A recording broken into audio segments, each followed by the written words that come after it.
깊도다 하나님의 지혜와 지식의 풍성함이요 그의 판단은 헤아리지 못할 것이며 그의 길은 찾지 못할 것이로다.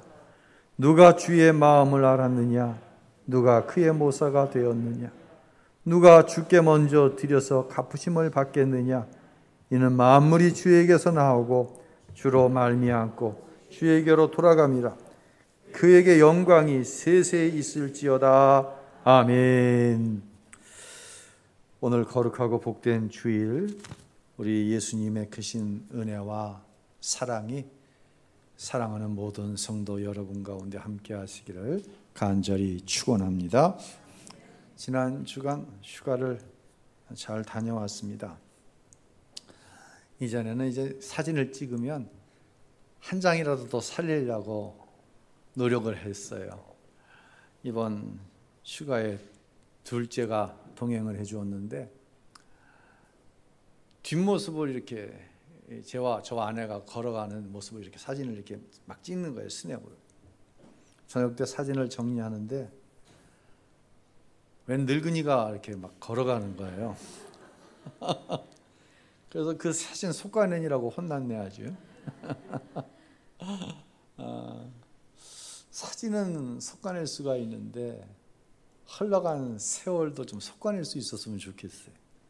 마음에 안 드는 세월이 있잖아요. 너무 고통스럽고 생각하기조차 싫은 세월. 그건 어떻게 쏙쏙 빼낼 수 없나? 예. 그런데요, 세월이 가면 갈수록 그런 생각을 하게 돼요.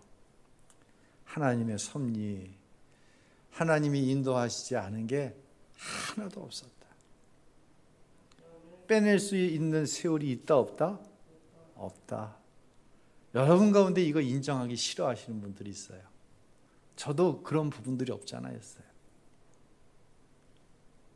오늘 로마서 11장까지가 교리문이라고 그랬잖아요. 교리의 마지막 부분, 지난주 첫 번째 인생 고백.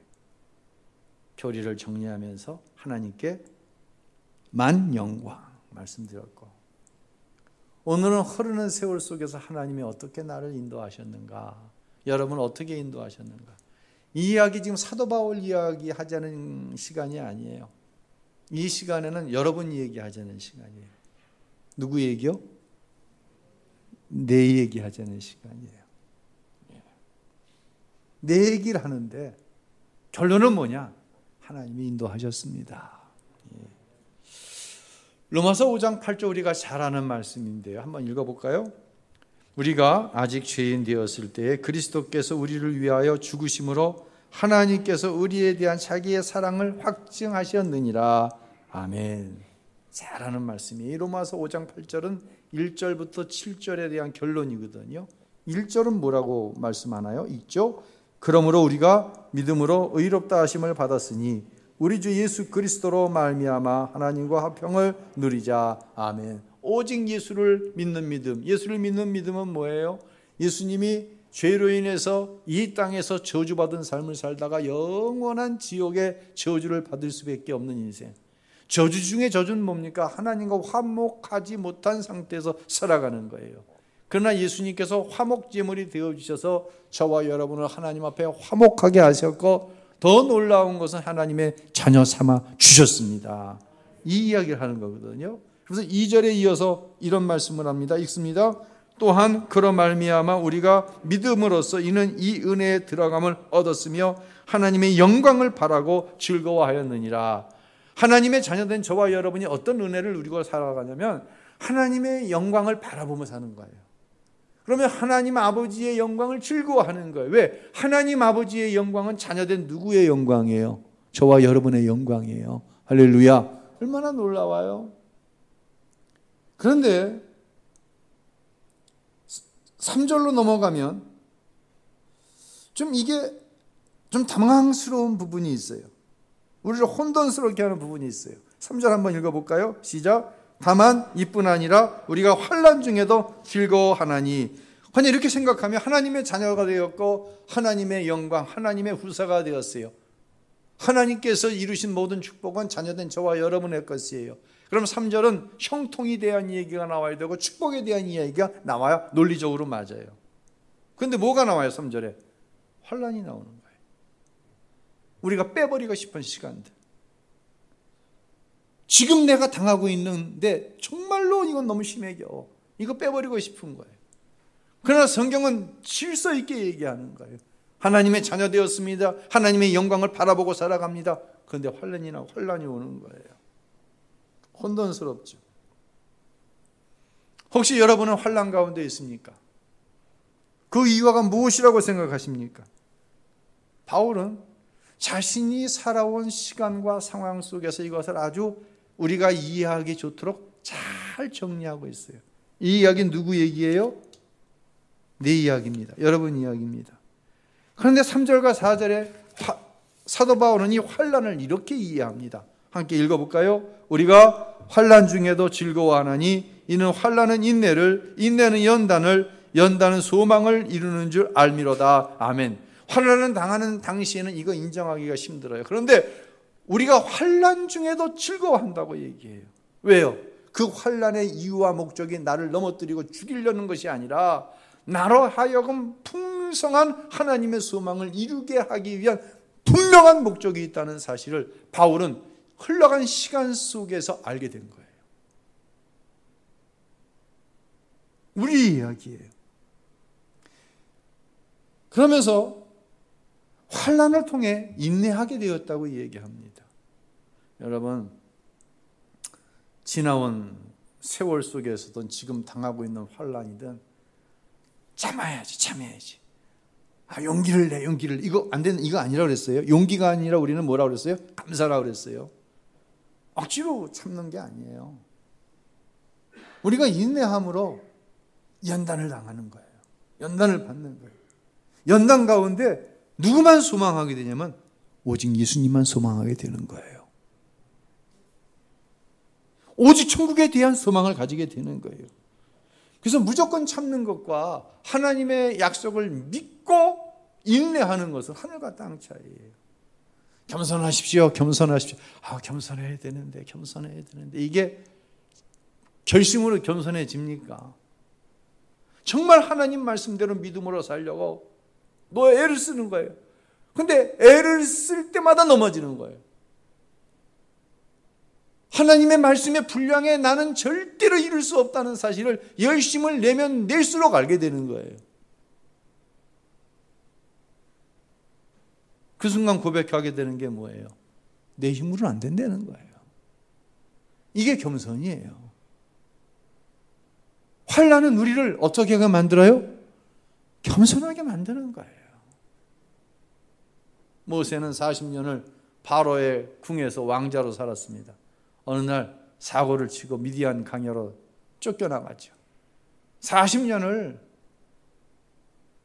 외롭고 고독하게 살아가는 거예요. 처가살이하며 살아가는 거예요. 그 시간과 상황 속에서 하나님은 모세를 겸손하게 하시는 거예요. 야, 너 애국으로 좀 가라. 하나님, 나는 할 수 없습니다. 내가 할 수 있는 게 없습니다. 그 시간과 상황 속에서 모세는 겸손해진 거예요. 요셉은 당당한 청년이었어요. 내가 꿈을 꿨는데 아버지도 나한테 절하고 형들도 절하고 당당했죠. 대단했죠. 17살에 형들의 미움을 받아갖고 종으로 팔려가잖아. 13년 종살이 하는 거예요. 그 13년 종살이를 통해서 요셉이 완전히 변하는 거예요. 다윗은 믿음의 사람이었습니다.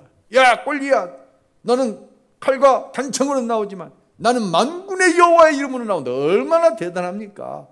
이 대단한 다윗을 정말 대단하게 만든 것은 13년 사울왕에 의해서 죽임을 당할까 봐 도망다니면서 애끓게 하나님 앞에 기도했던 그 13년 세월이 위대한 다윗을 만든 거예요. 남의 뒤통수나 치던 야곱이 약국강가에서 이렇게 사는 게 행복이 아니에요. 도저히 이렇게 살 수 없습니다. 하나님의 사자와 씨름을 할 때에 내가 이름이 뭐야? 난 야곱입니다. 맞습니다. 나는 남의 발뒤꿈치 잡는 자입니다. 이렇게 살 수 없습니다. 그때 이스라엘로 변화되는 거예요. 성경에 나오는 모든 위대한 인물에는 시간을 통한 환난이 있었고, 환난 가운데 인내 가운데 연단 가운데 하나님만 소망하게 되어는 그 시간들이 있었다는 거예요. 우리에게는 분명히 그런 의문이 있을 때가 있어요. 부르시고 하나님 자녀 삼아 주셨으면 형통해야지, 축복을 주셔야지, 이게 맞는 것 아닙니까? 왜 하나님은 저와 여러분에게 이 환난의 시간을 부여했느냐? 이건 여전히 우리가 성경의 말씀을 읽으면서도 우리의 마음에 주어지는 의문부호예요. 저는 모태신앙이 아닙니다. 근데 제 아이들은 모태신앙이에요. 모태신앙은요, 당연히 교회 가는 줄 알고 교회 갑니다. 우리 안수 집사님 한 분이 한동안 작년인가요? 거리두기 지침이다 그래서 얼마큼 나오면 교회 목 모이고 그랬잖아요. 안수 집사님 한 분이 그런 말씀 하시더라고요. 목사님, 평생 주일날 교회 처음 안 나와봤다고. 못 나온 거죠. 안 나온 게 아니라 모태신앙이니까. 그래서 부모가 가는 신앙의 길을 쫓아갑니다. 그런데 어느 순간부터 혼란이 오기 시작합니다. 아니, 예수 믿는 가정이면 예수 안 믿는 가정보다 더 축복받고 살아야 되잖아요. 그런데 현실이 그렇지 않아요. 오히려 예수 믿는 것으로 인해서 당하는 고난이 있어요. 아니, 예수 믿으면 다 복받아야 되잖아요. 신앙생활, 신앙적인 용어로 감사하며 살아가고 기도하는 것마다 다 응답받고 살아야 되지 않아요? 하나님의 섭리가 있다고 하는데 내 부모를 보고 내 가정을 보면 이게 이해가 잘 안 돼요. 이게 연결이 잘 안 되는 거예요. 이해가 되지 않으니 혼란스럽습니다. 더구나 성품과 인격에 있어서는 예수 안 믿는 내 친구 부모가 훨씬 더 훌륭해. 우리 부모님은 예수 잘 믿는다고 스스로 이야기하는데 예수님의 인격과는 조금 거리가 있는 것 같아요. 막 혼란스러운 거예요. 이렇게 살려면 뭐 하려고 신앙생활 하지? 여러분 이런 생각 안 해보셨어요? 저는 모태신앙이 아니기 때문에 그런 생각 안 해봤어요. 모태신앙이신 분들 이런 생각 해보셨나요? 안 해보셨나요? 하신다니까요. 지금 내 자녀들이 그런 생각을 하고 있다니까요. 뭐라고 대답해야 돼요? 목사님은 강단에서 푸틴을 얽어매고 있는 어둠의 세력들은 예수의 이름으로 명하노니 떠나갈지어다. 6개월이 지나갔는데도 안 떠나가네 이놈이. 푸틴이 멀쩡한 거야 아직도. 해석이 잘 안 되는 거예요. 받아들일 수가 없는 거예요. 이 정도 되면 어떤 부모는 자식 눈치를 보기 시작합니다. 저 녀석 저러다가 교회 안 나오면 어떡하지? 결국 목사의 자식도, 장로의 자식도, 권사의 자식도 교회 안 나옵니다. 이 문제가 해결이 안 되니까. 나는 모태신앙이 아니어서 그런 거 겪어보지 않고 여기까지 왔는데 모태신앙은 이걸 겪으면서 가는 거예요. 그리고 어떤 때 신앙생활에서 떨어져 나갑니다. 실질적으로. 여러분 이 문제를 해결해 주는 것이 무엇일까요? 뭐가 이 문제를 해결해 줄 수 있을까요? 여러분의 자녀들이 혼돈스러워할 때, 교회를 떠나려고 할 때 여러분이 해줄 수 있는 것이 무엇이 있을까요? 첫째는 상투적인 얘기할게요. 기도입니다. 기도 많이 하시기 바랍니다. 목사님 기도 많이 했는데요. 기도 많이 했는데요.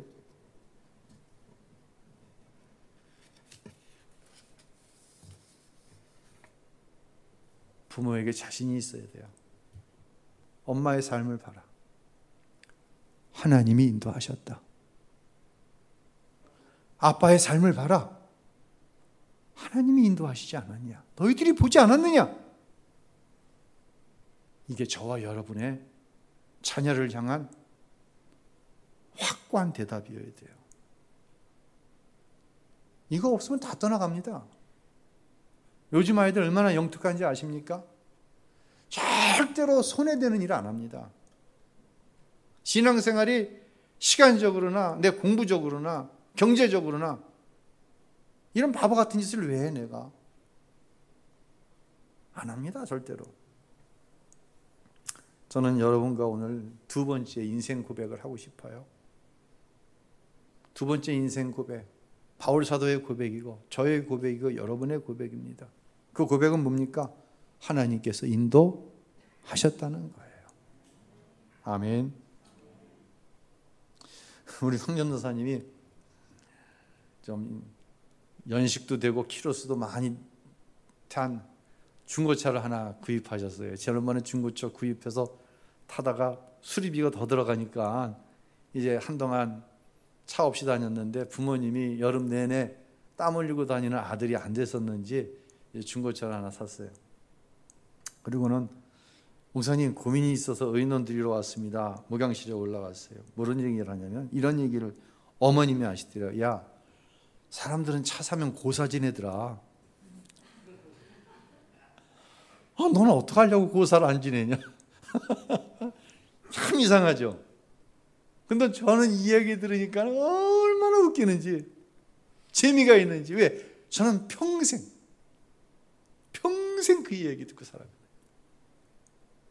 저는 그런 배경 속에서 살아왔거든요. 그래서 그 이야기는 뭐 해달라는 얘기예요? 저한테 고사 지내달라는 얘기가 아니라 기도해달라는 이야기죠. 예. 그래서 간절히 기도해드렸습니다. 근데 제 어떤 생각이 제 안에 쑥 들어오는 거예요. 참 우리 황전도사님 목회가 쉽지 않겠다. 왜냐하면 제가 그 세월을 살아왔잖아요. 신앙적인 분위기의 가정 안에서 하나님이 이렇게 차를 주셨네. 우리 하나님 앞에 감사 기도하자.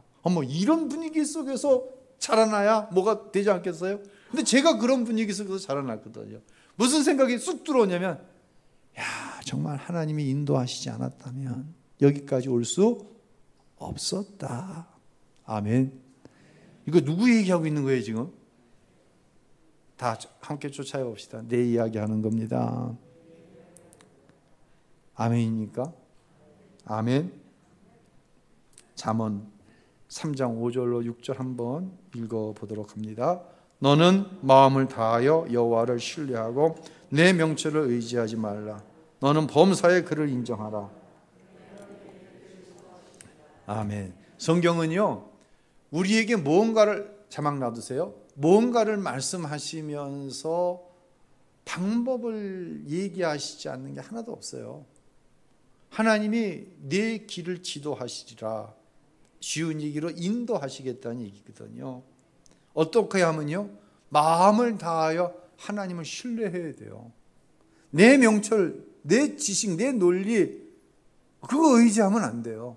모든 일을 하나님이 인정하면 하나님이 여러분을 인도하실 거예요. 아멘. 그런데 더 놀라운 건 뭔지 아세요? 내가 그렇게 해서 하나님이 나를 인도하셨습니다라고 고백하나? 하나님의 은혜였더라고요. 모든 게 하나님의 은혜였더라고요. 내 명철 의지하지 않았어요. 하나님 의지했어요. 내 논리 의지하지 않고 하나님 의지하면서 살려고 노력했어요. 근데 실패한 거 많아요. 근데 하나님이 그렇게 하도록 그것도 인도하셨더라고요. 아멘. 그 은혜 아닌 것이 없는 거예요. 자랑할 것이 없는 거예요. 저에게는요, 제 얘기를 하면서 죄송합니다. 저에게는 가장 빠르고 확실한 출세의 길이 보장되어 있었어요. 제 아버지가 원하는 삶을 살면 이건 완전히 보장된 거였어요. 하나님 아버지 말고 제 육신의 아버지. 제가 초등학생 때를 기억합니다. 저희 아버지는 뭐 길을 갈 때 손을 잡아주신다든지 뭐 이렇게 저를 안고 다니신다든지 그런 기억이 한 번도 없어요. 이게 다정다감하신 분이 아니에요. 근데 한번 병원을 저를 데리고 가시는데 제 손을 잡고 병원을 가시는 거예요. 집안에 이제 승용차가 있으니까 그 차를 기사가 운전해서 평상시 가는데 그날은 아버지가 손을 잡고 병원을 같이 가자는 거예요. 이런 얘기를 하시는 거예요. 승원아, 아버지가 이렇게 열심히 살면서 많은 것을 일구어 놓은 이유는 단 하나다. 다 누구를 위한 것이다? 너를 위한 것이다. 야, 어려서 그 얘기를 들었는데 이 생각이 훅 하고 꽂히는 거야. 내가 아버지의 아들인 이상, 내가 어떤 짓을 해도 내가 아버지의 아들인 이상 나는 부자가 누릴 수 있는 모든 특권을 다 누리며 살 수 있겠구나. 무엇인 이상? 아들인 이상.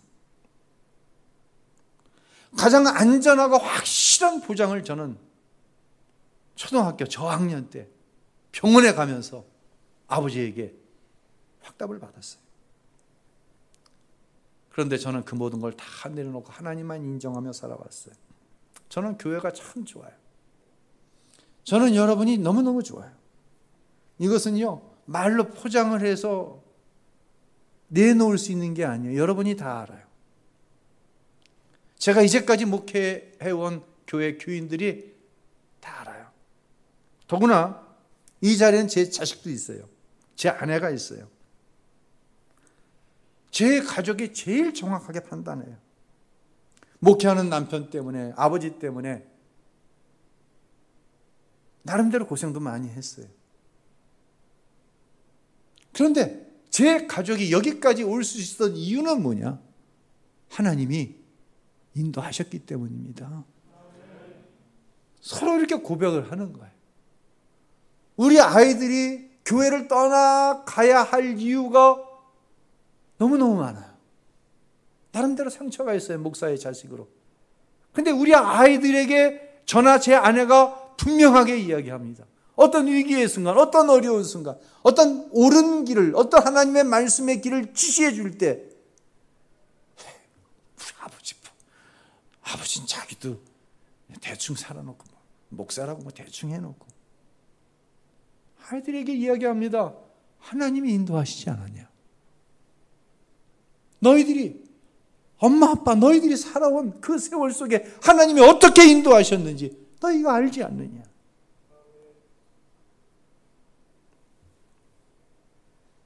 그래서 저는 감히 저희 여러분 앞에 또한 제 가족들 앞에서 하나님께서 인도하셨습니다라는 고백을, 이 고백이 바울의 고백이고 이 고백이 제 두 번째 인생 고백이고 이 고백이 여러분의 고백이다라고 분명히 말씀드릴 수 있어요. 1990년 제가 29살 때 교회 개척한 이야기 몇 번 드렸잖아요. 개척 예배를 드릴 때의 얘기예요. 제가 이제 87년 2월에 서울신학대학을 졸업하고 처음 전담전도사로 부임을 해서 만 3년 사역을 했어요. 전담전도사로 담임 목사님 모시고 그 개척 예배의 사회를 담임 목사님이, 제가 모시고 있던 목사님이 사회를 보셨어요. 그 자리에는 그 당시 저희 어머님이 집사님 되셨나 권사님 되셨나, 제가 전도해서 그렇게 돼서 저희 아버지에게 아들이 교회를 개척한다는데 아버지가 없으면 몰라도 아버지가 살아계신데 아버지가 와서 안 앉아있으면 어떡하겠냐고 그냥 싸우다시피 저희 아버님을 모시고 와갖고 요 자리에 저희 아버지하고 어머니하고 딱 지휘자 앉아있는지 같이 앉아 계신 거예요. 거기다 대놓고 저희 담임 목사님이 이런 얘기를 하셨어요. 이 전도사님 아버님은 인천에 유지시면서 부자이십니다. 전도사님은 쉬운 길을 포기하고 영혼 구원을 위해 교회를 개척하셨습니다. 저를 격려해 주시기 위해서 아버지에게 아들이 가는 길이 틀리지 않다고 하는 것을 좀 저 대신 말씀하기 위해서 격려의 말씀을 해주셨어요. 그런데 제 아버지가 부자라고 하는 이 한마디가 저를 흥하게 했을까요? 망하게 했을까요? 어떻게 했을 것 같아요? 좀 애매한 질문인가요? 저를 흥하게 했을까요? 망하게 했을까요? 우리 김용현 형제, 김용현 형제가 우리 안아름 작가의 남편이거든요. 카메라 감독이에요. 저래 봐도 교회에 가끔 나오는데 하나님을 믿는지 안 믿는지 제가 잘 모르겠어. 근데 그 시각에 개척하는 교회 전도사 아버지가 부자라고 강단에서 담임 목사님이 소개를 해버렸어. 그럼 그 이후로 내가 그 사실 때문에 흥했을까 망했을까? 감독님의 시점에서 예? 흥했을 것 같아? 예, 난 망했어.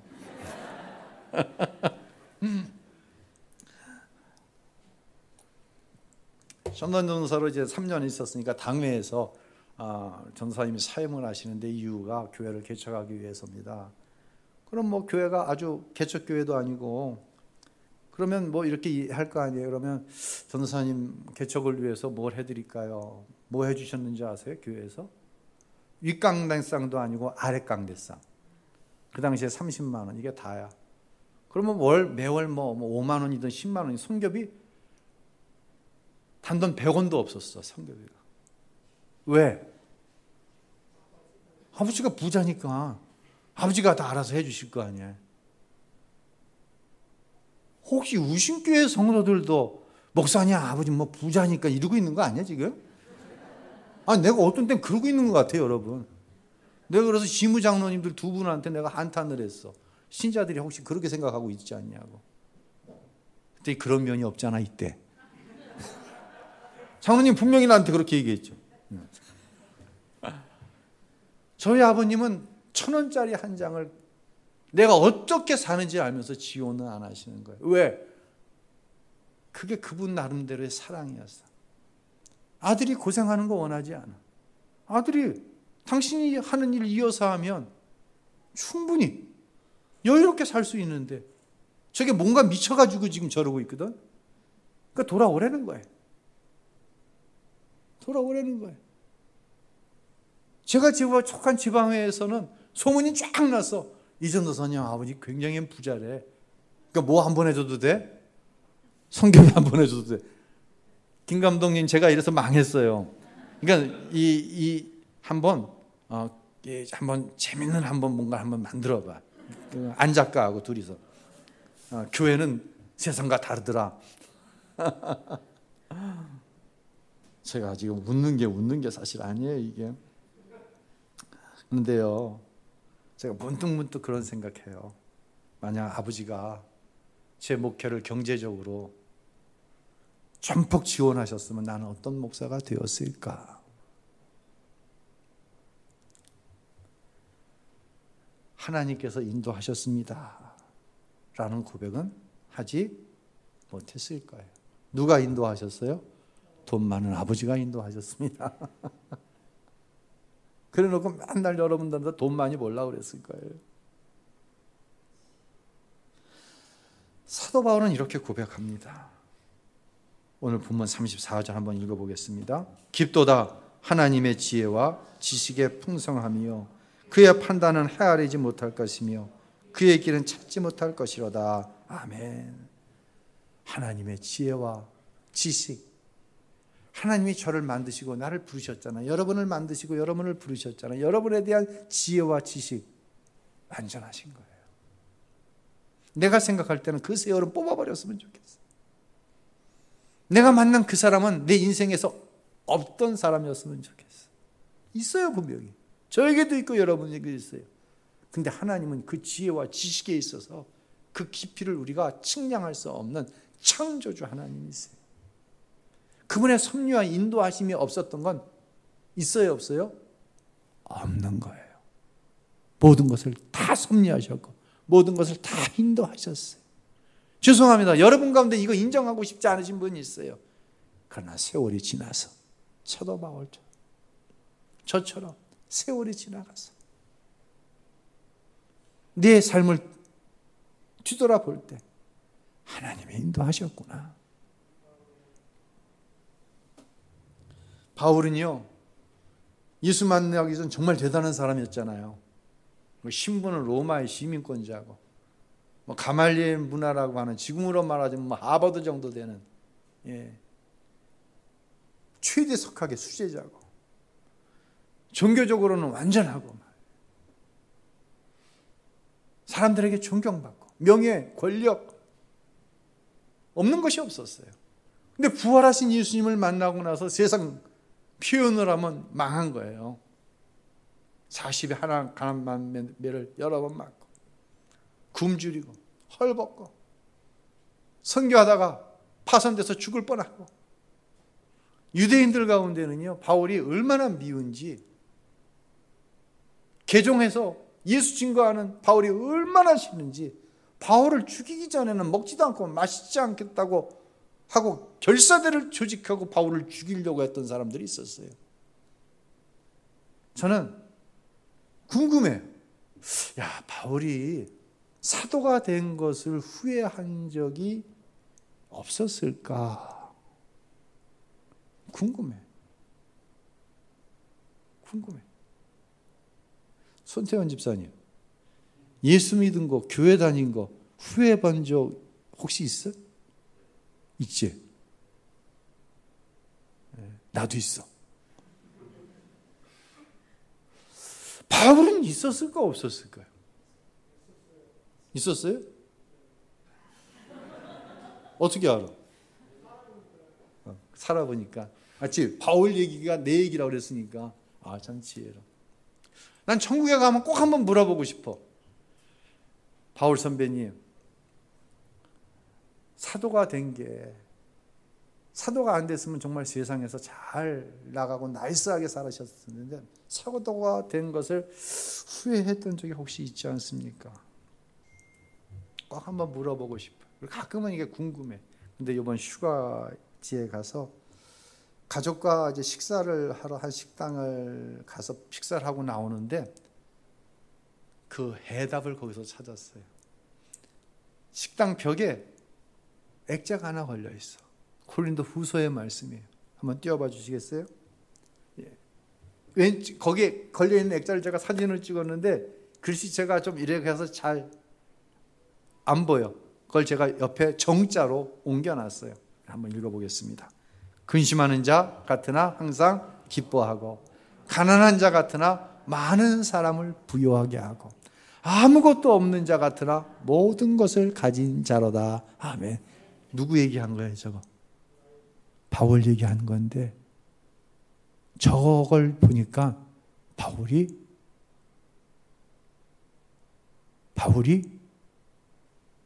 저 고백 이후로 후회하지 않았겠다. 하나님이 인도하셨습니다. 다시 한번 띄워봐요. 근심하는 자 같으나 항상 기뻐하는 거예요. 가난해요. 많은 사람을 부유하게 하는 거예요. 아무것도 없어요. 근데 모든 것을 가진 자보다 더 행복한 거예요. 뒤집어 볼까요? 항상 기쁜 자. 저 사람은 무슨 근심이 없을 것 같아. 얼마나 기쁠까? 그런데 예수가 없는 사람은 근심할 수밖에 없어요. 많은 사람을 부유하게 할 수 있을 것 같아. 자기가 가진 소유로. 그러나 자기는 항상 어떤 거예요?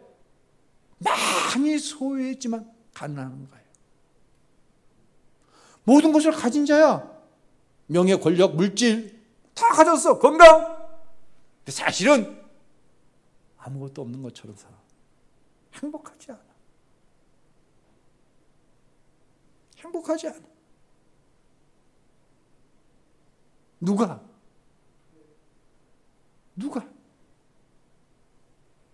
예수 안 믿는데 모든 걸 다 소유했다고 하는 사람을 보니, 내가 그분을 보니 행복하지 않아.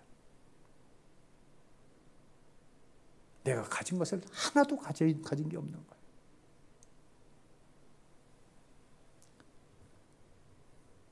여러분을 축복하는 것은 하나님이 인도하셨습니다. 하나님이 나를 인도하셨습니다. 하나님이 내 가정을 여기까지 인도하셨습니다. 내 삶을 여기까지 인도하셨습니다. 내 사명을 여기까지 인도하셨습니다. 이 인생 고백이 사랑하는 우리 우신교회 모든 성도들 안에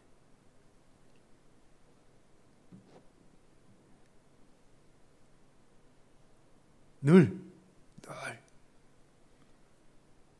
충만해서 여러분들의 자녀손들이 여러분을 바라볼 때 예수 믿으면 하나님이 인도하시는구나.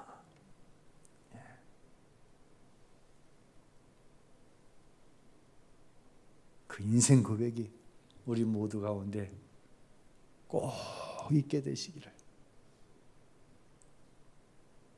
우리 주님 예수 그리스도의 이름으로 간절히 축원합니다. 할렐루야.